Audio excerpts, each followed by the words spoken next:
Well, as you can see, she's pretty much done. MK box and the Phantom Extremis.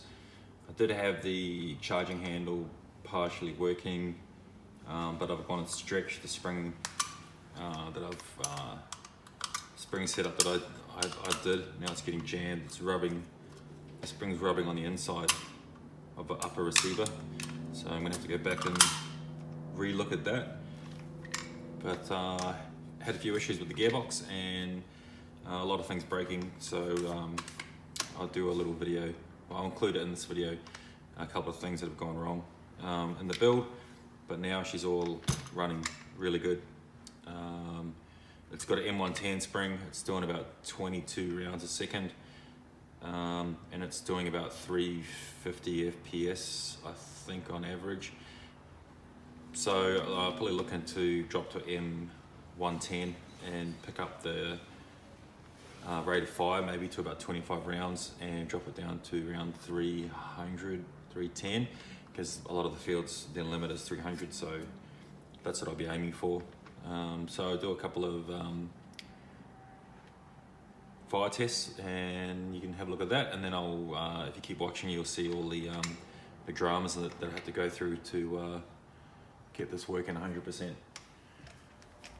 So that's what it looks like at the moment. I'm trying to get the charging handle in this part here to work properly. So you can see that I've made my own modifications to the MK box and also come up with some sort of spring. It does work, but at the moment it's starting to jam on the top of the receiver. So I have to go back and have a look at that. And then on the charging handle, because that doesn't go all the way forward, I had to make some modifications so it picks it up a little bit sooner.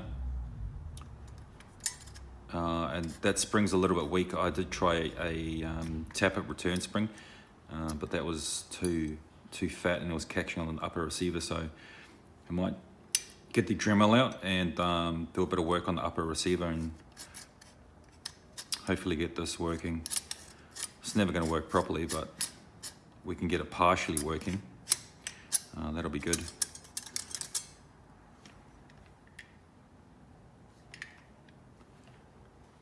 And if you can see, because this is an older style box, I just had to Dremel out the inside of the receiver in the corners here and here, just a little bit.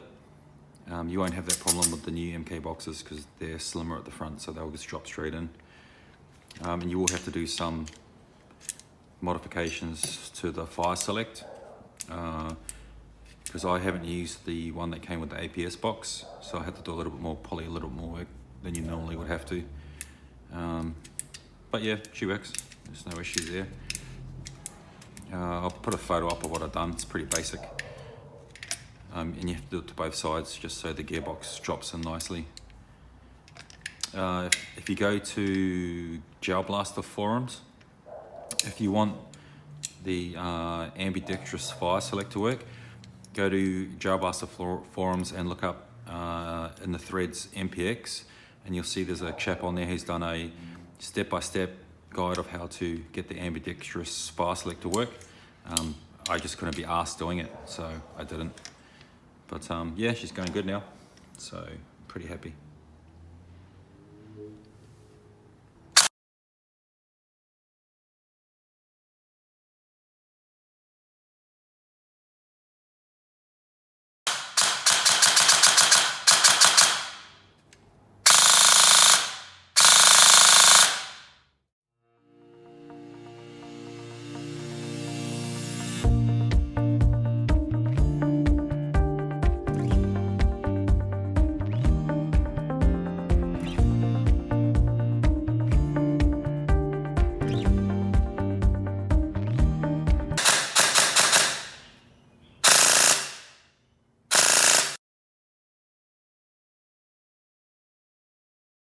Well, it looks as though I have pretty much fixed this gearbox from the issues that I did have. So, sounding okay. There's a tiny bit of noise in. That's because the gears are used gears and they're a mixed set. So, there's bound to be a little bit of noise, but it's a hell of a lot better than what it was before.